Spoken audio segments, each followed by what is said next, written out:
Would his first name be Anquan? Yeah, you need to go cheating on the internet. Go search that out. I'm proud of you. Yes, I did. No, no, that's fair. I'm actually impressed with myself.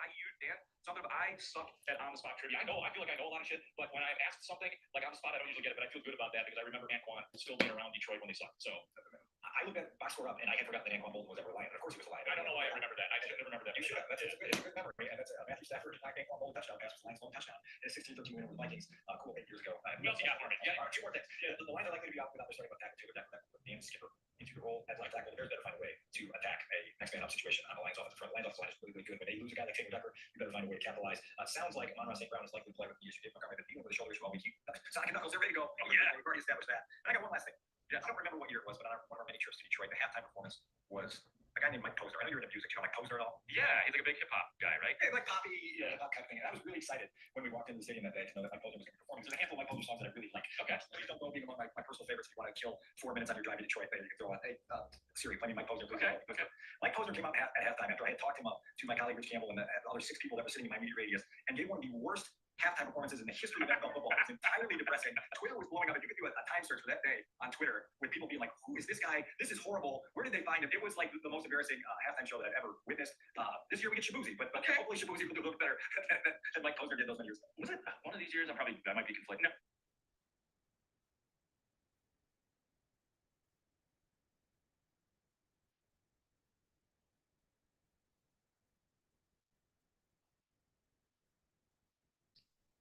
Okay.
right.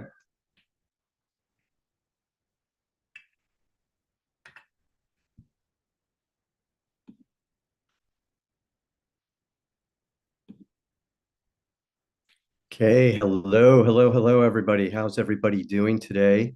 We are doing our AMA as we always do on Wednesdays. So let me set up the rules for everybody. So if you have a question for me, we have two audiences. One is watching on Zoom. Those are members of Zero to Pitch, our free group for startup CEOs. If you want to join. All you have to do, there should be links below this video to join, answer a few questions, and you have membership for life for free. It is fantastic. So you can do that.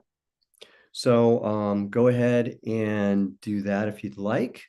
So that's there for you. And if you're watching on YouTube, you can put your questions in the chat box for me. Any questions you have, and I will be happy to answer them for you on Zoom or YouTube. Just fire those questions in there and we'll be ready to rock and roll. So I'm going to start right now. And our first question is this. Will an investor ask you to send money prior to funding? Some want $20,000 to $30,000 upfront. Well, that goes to what I would call my oh dear. Oh dear. No, that is not normal. If somebody wants you to give them money before they're going to give you money, and there's several scams, and I can go through these with you. Don't just walk away from the opportunity to work with this quote unquote investor. Run, sprint, get in a car, do whatever you need to do. Get away from these people super fast because you're never going to get their money. All they're going to do is steal yours. So variations of this scam are, for example, you pitch to an investor and the investor says, wow, this is great. I'm really excited by what you're doing. And it's like, okay, fantastic. And then they say to you, we want to go to diligence. And if you go through diligence properly, we're going to give you whatever amount of money you're raising, 1 million, 5 million, whatever the number is. But, we need you to pay for the diligence fees beforehand. And you ask, well, what are the diligence fees? And the number could be somewhere in that same range, 20, 50, $100,000, whatever it is. And that's the scam. You give them the money, you're never going to get their money. The typical rule is that, yes, you do pay for diligence or whatever fees there are, not so much diligence, but let's say that you get an investment with an investor. Typically, there will be fees regarding closing. You'll sign the term sheet and there are going to be fees.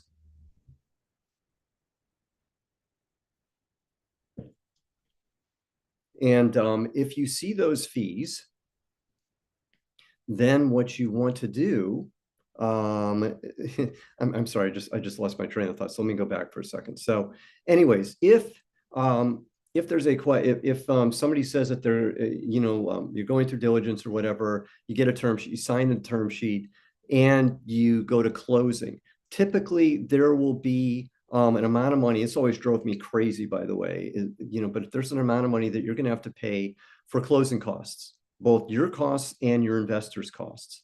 And there'll be a cap on that, but it's only if the funds close. So let's say you raise, $5 million and maybe there's a cap of $50,000 on their closing costs or 25,000 or whatever the number is. You want to negotiate that down, by the way, because it's in everybody's best interest for that to be as low as possible. Great. When you close, you pay the money, not before. So it's a scam if you're paying before. That's the key. Hang on one second. Somebody in my Zoom chat, I did not see your questions. So if you wouldn't mind putting them in the chat box on Zoom for me to look at, that would be great. And I will be happy to answer your questions if you have them. If you have questions for me on either Zoom or YouTube, pop them in. on Zoom, on YouTube. Oh my goodness, a bunch of questions just popped in.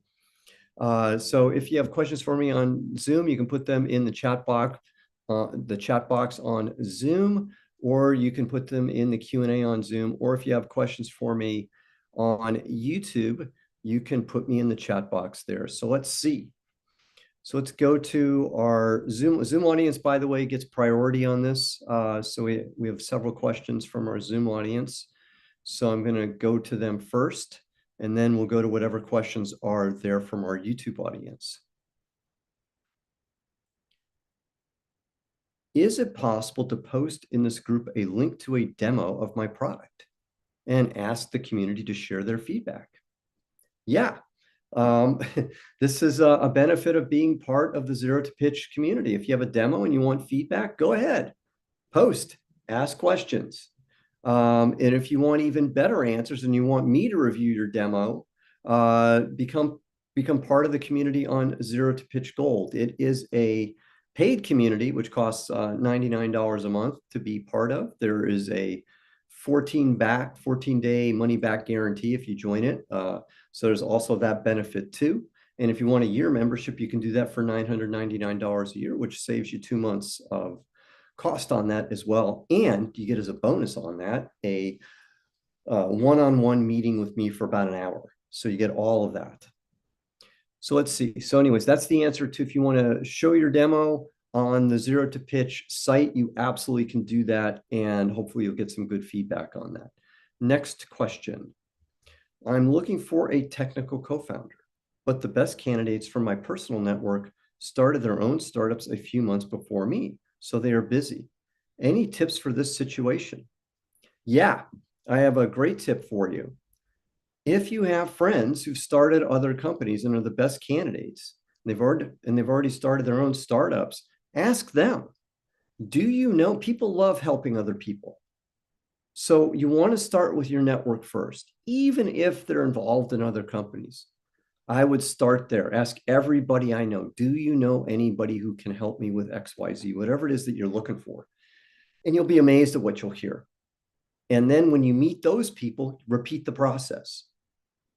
You need to sell them on what you're doing, get them excited by what you're doing, but then repeat the process and see what comes back. That's what I would do if it was me. So start there. You'll be amazed at what you hear from people. Absolutely amazed. So do that as a starting point. That would be the first thing I would do. The second thing I would do if your network isn't panning out, and there are a couple of variations of this. I had this interesting talk with somebody that I'm working with in my one-on-one coaching business, and we were talking about how Sam Altman started ChatGPT in how he had kind of a list of people that he wanted to work with, but he didn't know the people. So I think he went to like a conference to try and meet some of them, couldn't meet them there. And then he went to some other thing and then ended up meeting them there. But the concept that I really liked that he did was he identified the talent that he wanted. And then he found a way to get in front of that talent.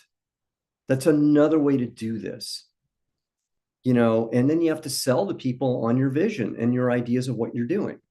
Another variation of the same idea is you can build a body of people that could be really good for you using LinkedIn. Same idea as Sam Altman's, except you just say, I'm looking for, for example, let's say you're looking for a CTO. I'm looking for a CTO that has 10 to 15 years of experience, lives in the San Francisco Bay Area. For example, it doesn't matter. Let's say you're in London, lives in London. Let's say you're in Munich, lives in Munich. Doesn't really matter where you are. Lives in this particular area, has this set of skills, has worked at these companies, and LinkedIn has a nice search engine. I think you need to be part of their paid clientele to do this, but spend the money. It's worthwhile because you're going to be recruiting for the rest of the life of your company. So use whatever you've got, to get as far as you can go. That's what I would do. So anyways, those are some ideas on how to recruit and how to find your co-founders.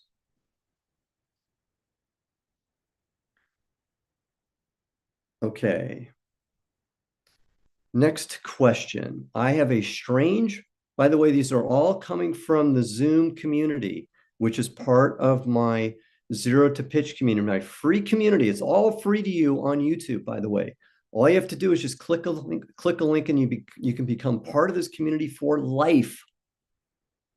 So, and you get priority on my Ask Me Anythings over the YouTube community. So let's go to the next question from the Zoom community.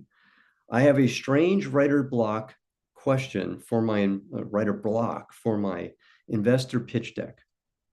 While I created hundreds of business presentations, working for my ideal pitch, using your template is hard for me.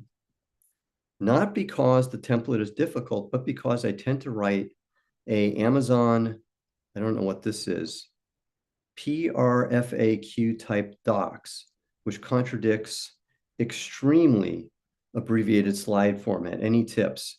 Yeah, what you can do if you've got writer's block and you're struggling, it sounds like with condensing what you're doing, is don't worry about condensing at the beginning. Edit it down. In other words, almost what I like to do in those situations is what I'll call write a stream of consciousness document. So write the stream of consciousness document. If, like, for example, in the typical format that works really well, really well for pitching investors, we start with the problem slide, then the solution slide. So just write out what the problem is, the big pain that your customers have.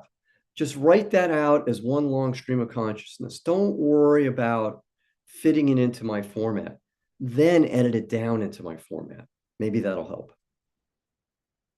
Next question. If I want to take out a 5% option pool, would I do that after I incorporate, before investment, or how exactly does that work? Okay, great question.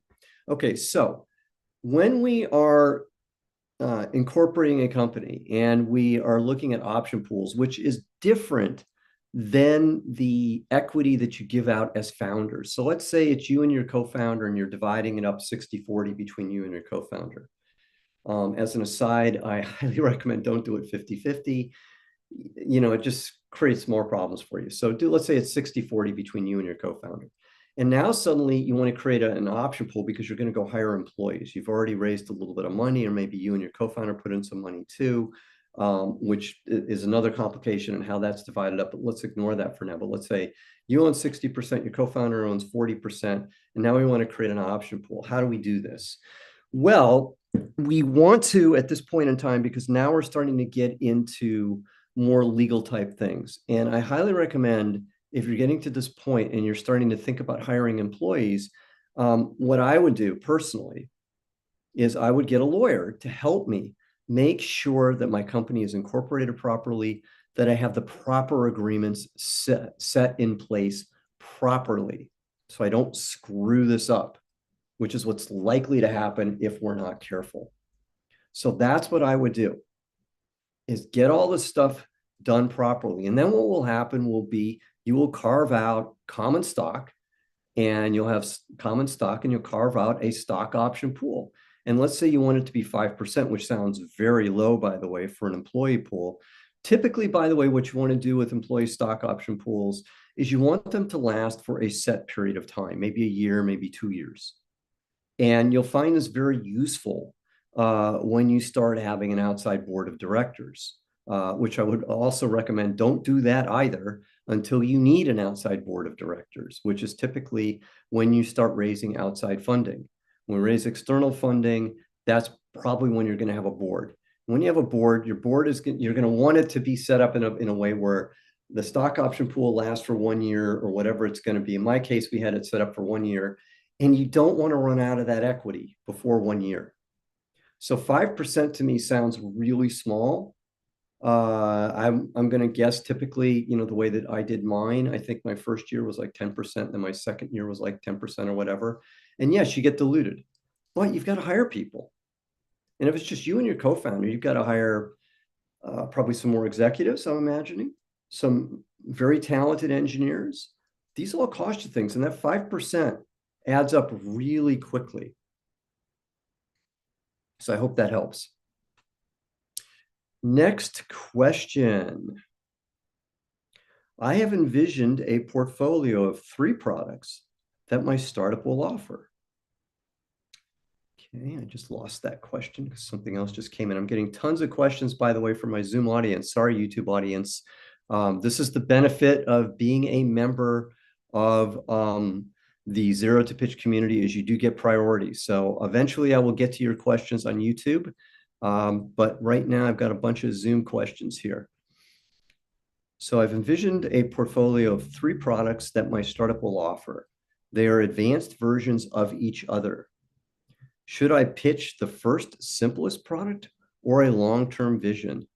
The most advanced products, that is a few years from today. You need to do both, actually. You need to share your vision of your company. Where are you going? The vision is typically what gets investors excited. So I'm trying to think of a good analogous example here. Let's say that we have a vision. I'm drawing a blank. I just can't do it. I apologize, but let's just say we have a vision of starting off with product X and we want to get to product Y and Z, and product Z increases the total available market of our business from, let's say, $300 million to $8 billion. I'm just making this up. That's typically what happens. Is our vision is the broad thing, where we're going with our company. How big can we be? What can we do with our business? That's what our vision shows. So we need to get the vision out. However, we need to tell them where we're at today also. And that's kind of the balancing act that we need to do when we're pitching investors. So typically, we all hear the term minimum viable product. That's typically your first product to market. Now, to be a successful MVP, the MVP's got to sell. It's got to be good. It can't just be something that we're throwing out to the market, because if it isn't good, nobody's going to buy it. So we need to do both. The served available market, that's probably product 1 that we're doing. The total available market, that's our long-term vision of where we're going. Hopefully that answers your question.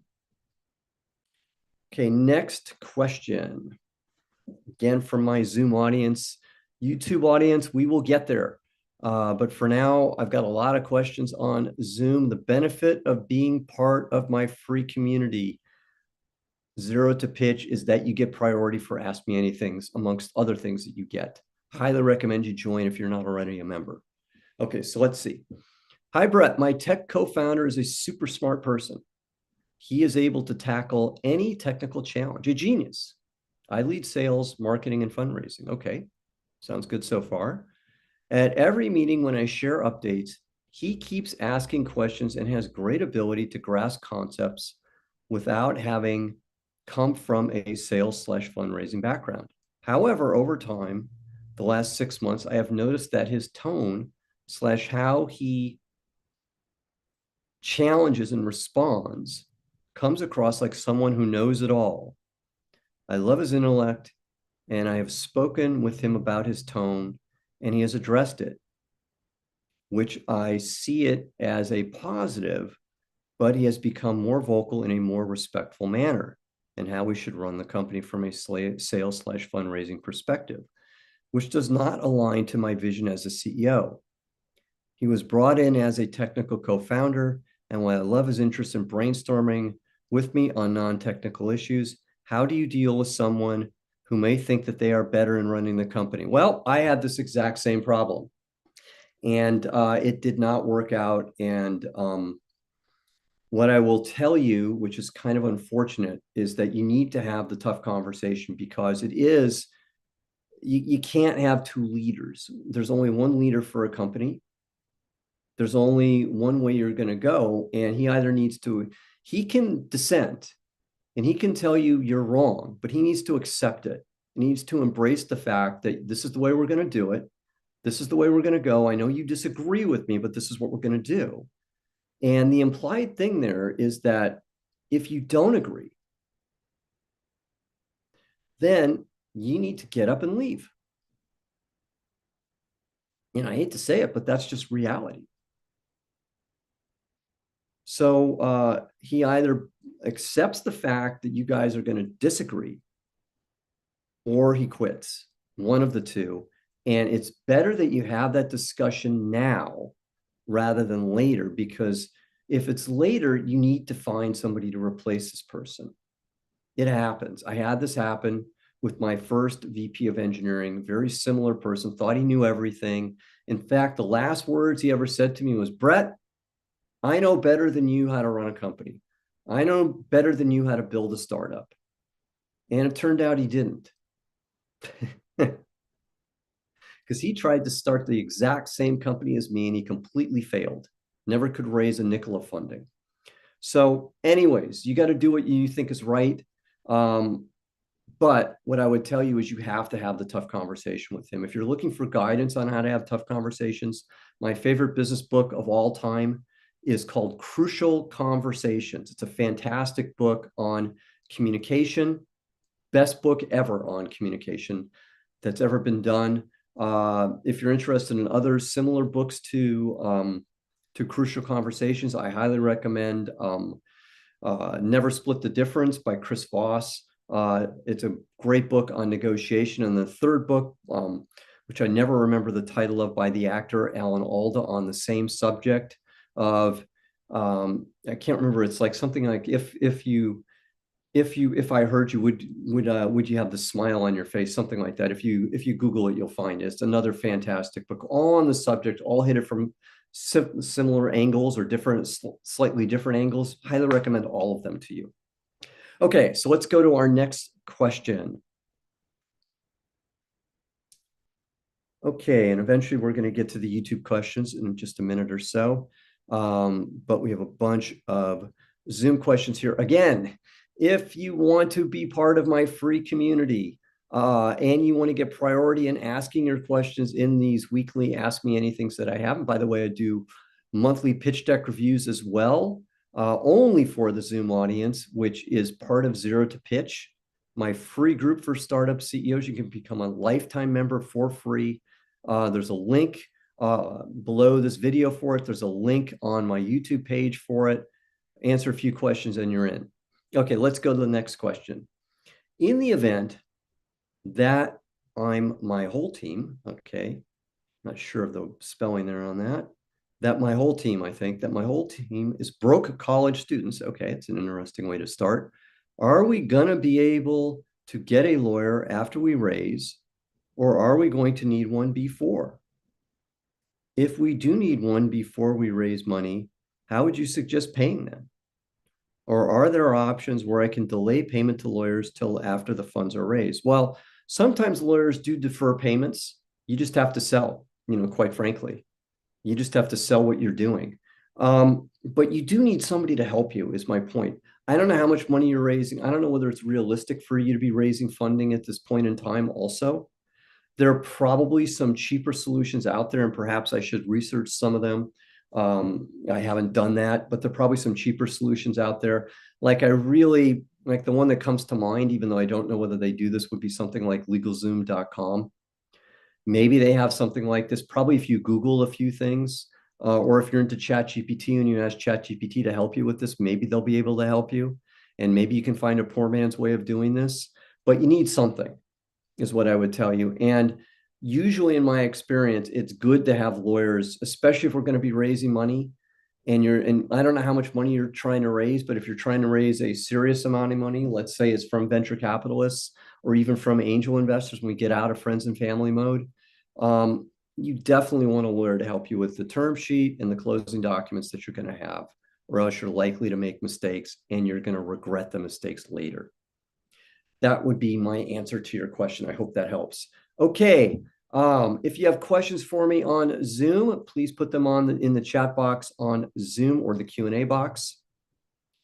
And if you have questions on YouTube, you can put them on the chat box there. I'm going to go to my YouTube audience right now.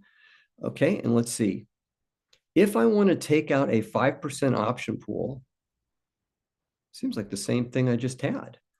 Okay, would I do that after I incorporate before investment, or how exactly does that work? I think I just answered that question for my Zoom audience. Maybe it's a repeat of the same question. Somebody just put it in both places. So sorry about that. Okay, I see. Okay, so yeah, you just said laugh out loud. I just put the question over there before I put it over here. Okay, cool.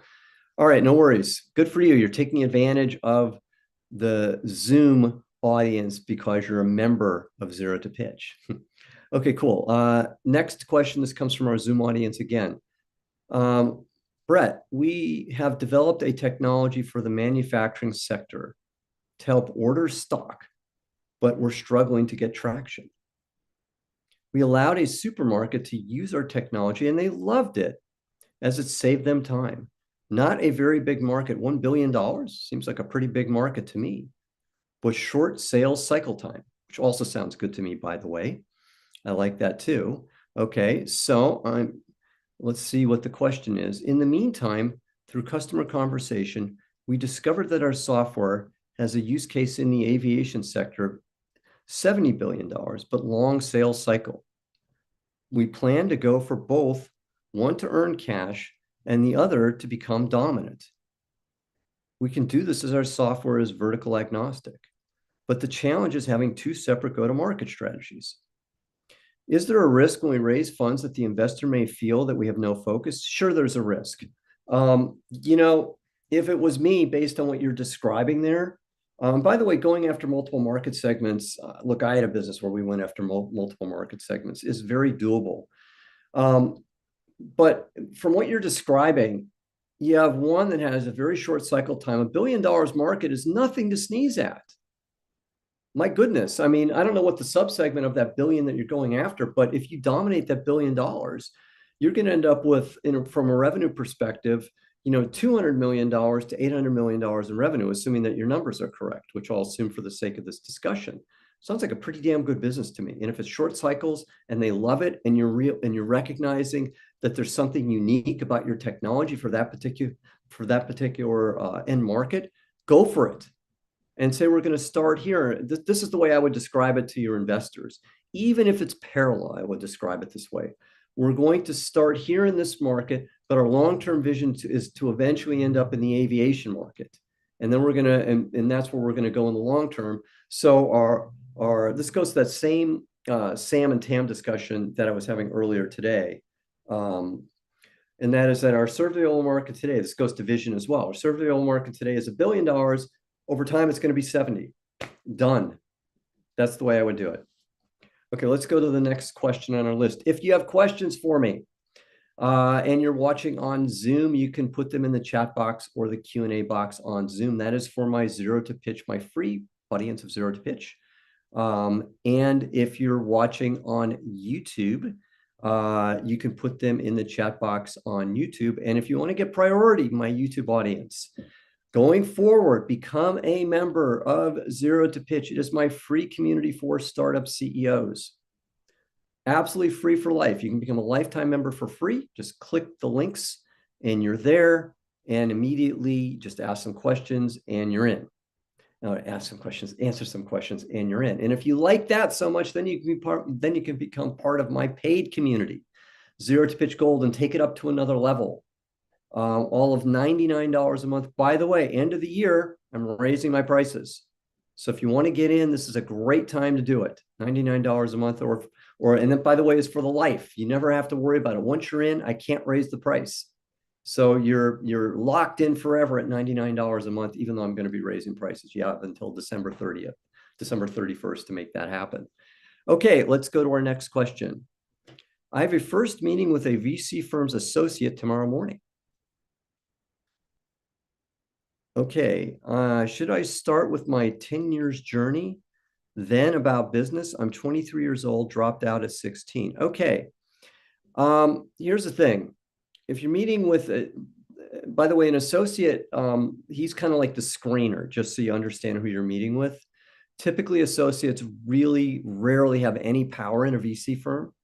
So they're doing the grunt work, they're doing the screening before recommending you to the partner. The thing you got to start with at the beginning is you have a very short time period to build the bridge between yourself and your audience, to make that emotional connection between yourself and your audience. And that literally is about 7 seconds to get that started. So if you start with something like what you're describing, your 10-year journey, you're going to lose them. You need to tell people, in one sense, very quickly why you're there. what brought you to this point super quick? And maybe that is your 10-year journey, but you've got super fast, like 7 seconds to do it. So how do we do that super quickly? That's the challenge.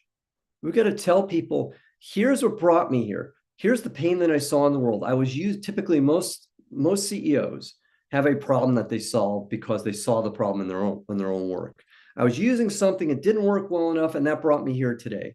I'm doing a very abridged version of this. Or, I saw my mom struggling with this, her whole life, and it almost killed her, and it set me on this journey to get here. Something that builds that bridge. And then suddenly you're into the problem slide and the solution slide. Download my startup pitch deck template. It's below almost every one of my videos. You can find it, click the link for it. It's free. That'll give you the way to pitch people, at least the starting point of pitching people. And then if you really want to get better at pitching people, first, again, join my free group for startup CEOs, Zero to Pitch. If you really, really want to get better at pitching people, then join the paid group, Zero to Pitch Gold. And I have daily office hours in there. In fact, I have office hours at 3 o'clock today, Pacific time. And you can get your pitch deck reviewed, and away you go. Anyways, that's all there for you. So those are my recommendations. Next question we have. If you have questions for me, please put them in the chat box on Zoom or YouTube, wherever you are. Next question. Hi, Brett. What is a ballpark range to offer to founding engineers? Let's say we are 2 co-founders and we're hiring 2 founding engineers.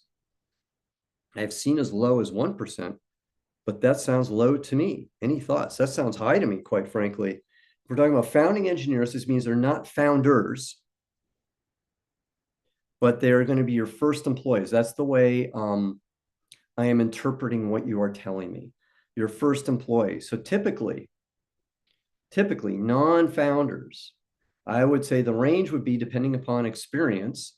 If they're on the low end of experience, super low, like let's say they're college graduates or something like that, maybe 0.1%.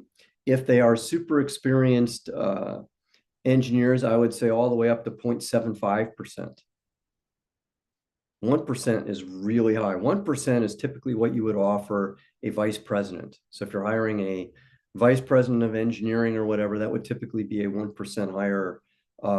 Any VP would be about a 1% higher after founding. So anyways, those are my thoughts. Maybe my numbers are wrong, but that's what I'm used to. So anyways, take it for what it is. Okay, we've been at it for about 35 minutes or so. I'm going to drink some water. If you have questions for me, please put them in the chat box, or the chat box on Zoom or YouTube. If you're watching on Zoom, you also have the Q&A box available to you. And if you're watching on Zoom, you can put if you're watching on YouTube, you can put them on the chat box as well.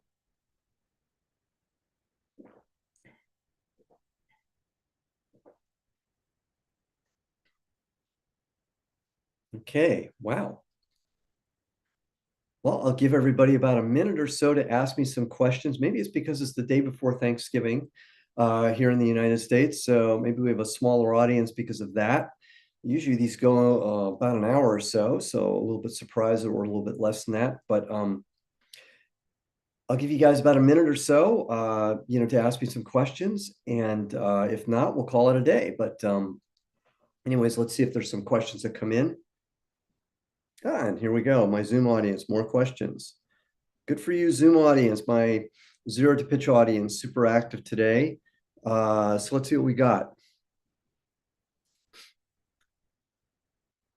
Hi, Brett. We are a 2-person founding team, and inside 12 months, we hired a software engineer who has helped build our products. He has asked that he receive equity in return for taking a below market salary. Sounds reasonable to me. Sorry, I misheard you, but did you suggest as less than 1% equity? Yeah. Typically, again, as I said, I would go up to about 0.75% is as high as I would go. But that's me. I think you're overpaying if you get much above that, quite honestly. And it's just a matter of how much experience the person has. I mean, if it's an entry-level person, it's 0.1%. If it's an experienced engineer, 0.7%, 0.75% vesting over 4 years. Okay, next question. This comes from our YouTube audience. What are your thoughts on co-founders being remote? I feel that co-founders must work together in person to move fast. Your thoughts? I 100% agree with you. It can be done. There are many circumstances where you have remote co-founders. I know a lot of people that have done it, but you're right. You're going to move faster if you're together. The communication is going to be crisper and better. And there's going to be less problems. If you're remote, everything goes slower. So yeah, you can do it if you're remote, but if it's me and I had my choice, even if I haven't gotten money yet, look, you can meet in your local Starbucks, your local Pete's, you can meet wherever, you can meet in your house, your apartment, wherever, but it's always better if the team is together. So yeah, 100% agree with you. All right, if we have questions, we can put them in the chat box on YouTube or Zoom. My Zoom audience gets priority on this. The Zoom audience, by the way, how do you become part of my Zoom audience? It's pretty easy. You join my free group for startup CEOs and become a lifetime member of that group, Zero to Pitch. There are links below this video for it. There are links on my YouTube page for it. That's all you have to do. Okay, this is a loaded question I've gotten from my Zoom audience. What matters more, the team, the idea, or the traction? Well, I'll tell you what, I think all of it matters. So it's not an either or thing. You need all of it. If you're going to succeed, and this is from, and everybody's going to have a different opinion on this. Let's start with your first thing.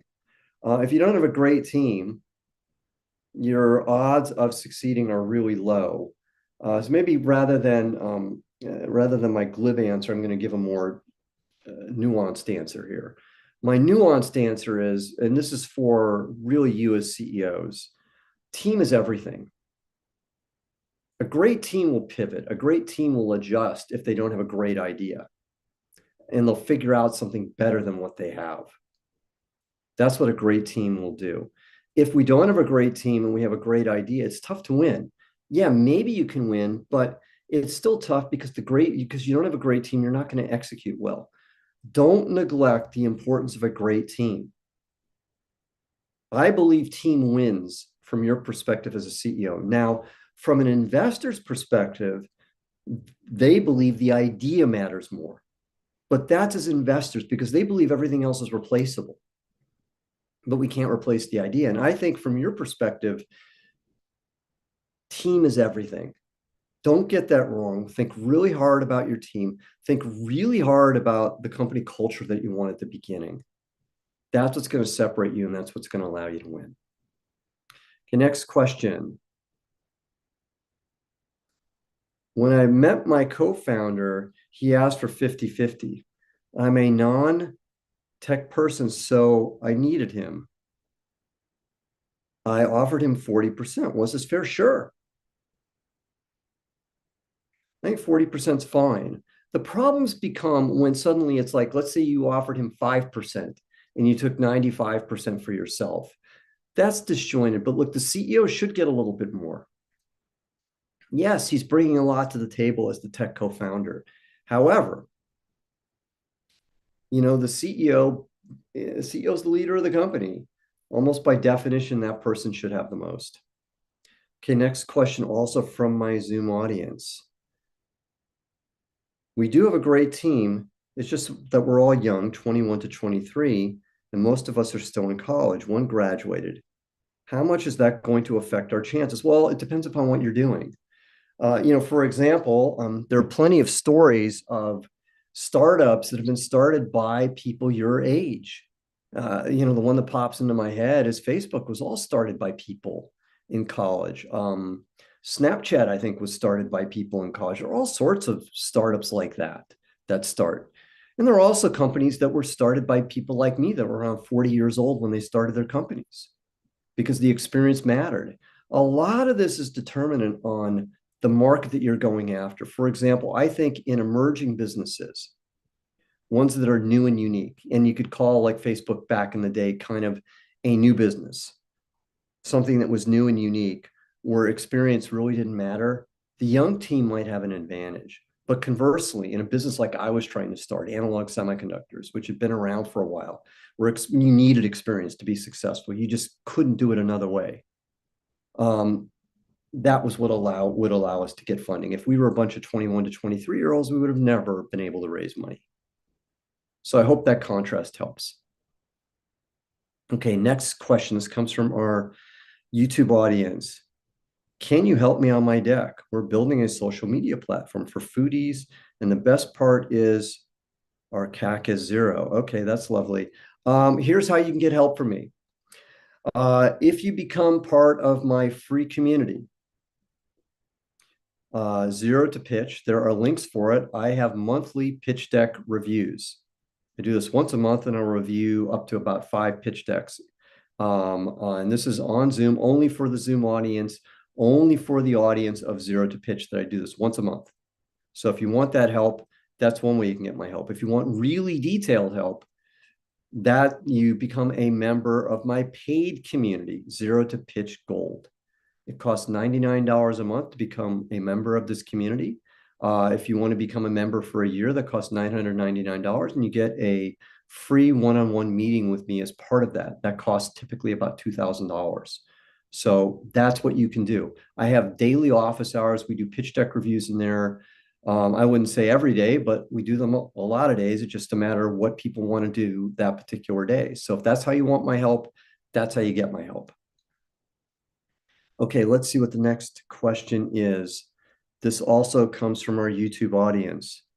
Brett, do you believe you can find a co-founder by using these co-founder matching sites and just know someone for a few months at most?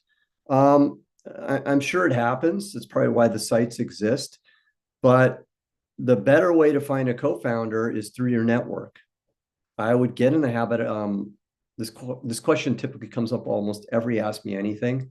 And I would get in the habit of asking every single person I know, even if you know that they're not going to become part of your team, even if they're working somewhere else, ask them, do you know anybody that might be able to help me?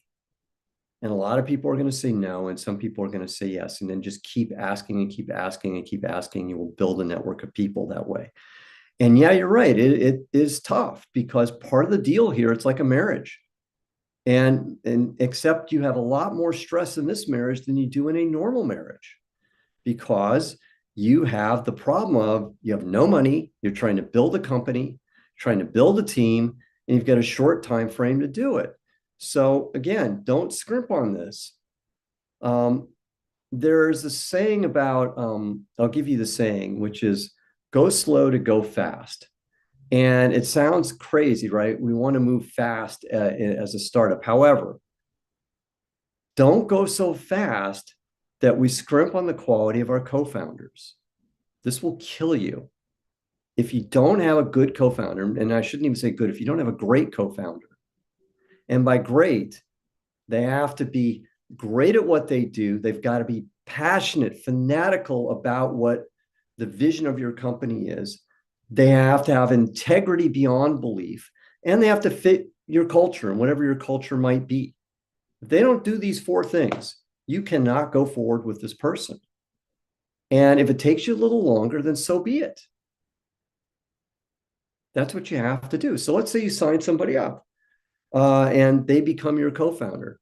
Make sure in whatever equity agreement you come up with your co-founder, that there is a vesting schedule for the equity that you and your co-founder are going to get. And in that equity vesting schedule, there should be typical equity vesting schedule for co-founders is a 1-year cliff at the beginning, which means they don't vest anything for a year. So therefore, if after 3 months or 6 months or 9 months, you realize you made a mistake, you guys can part company and you haven't screwed yourself. And then the other 3 years of equity typically would vest, by the way, monthly. I hope this helps. All right. Any other questions for me? You can put them in the chat box if you're watching on Zoom, or you can put them in the chat box if you're watching on YouTube. For the YouTube audience, if you want to become part of my free group of startup CEOs, which has the benefit of getting priority on this particular call that we have every week, one of the benefits, you also get the benefit of some courses that I have on there. You get the benefit of being part of that community, asking questions of the community as well. So there's a lot of benefits that you get from being part of the Zero to Pitch community. You get lifetime membership for free, by the way, if you join it.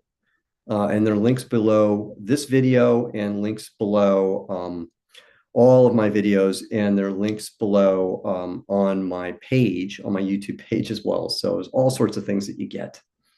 So just hop on there, bop on in, and away you go. All right. Any other questions for me? Would I fund a non-AI startup today? Well, I only invest in certain things, and they are non-AI. So, but I don't think they're what you're doing. So sure, non-AI. I think the better question, quite frankly, is will non-AI startups get funded? Sure. Whatever you are, don't, and this is actually a really good question, because if you think by slapping AI on what you're doing, that it's the magic ticket to raising funding today, I think it's a massive mistake. Embrace whatever your company is doing. Find investors for that company if that's what you need, and find investors that invest in your space. They're out there. It can be done. But chasing the latest fad will kill you. You probably won't raise money. And if you do raise money, you probably won't be able to raise your next round of funding. So I hope this helps.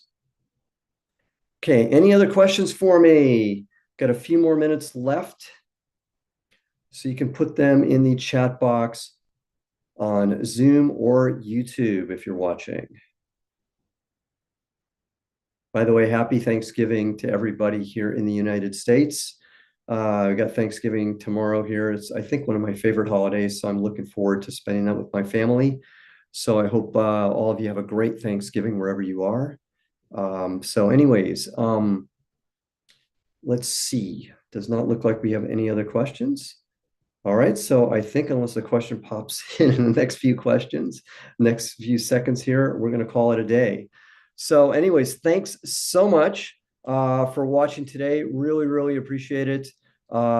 Take care, everybody, and we'll do it again hopefully next week. Take care. Bye-bye. Happy Thanksgiving.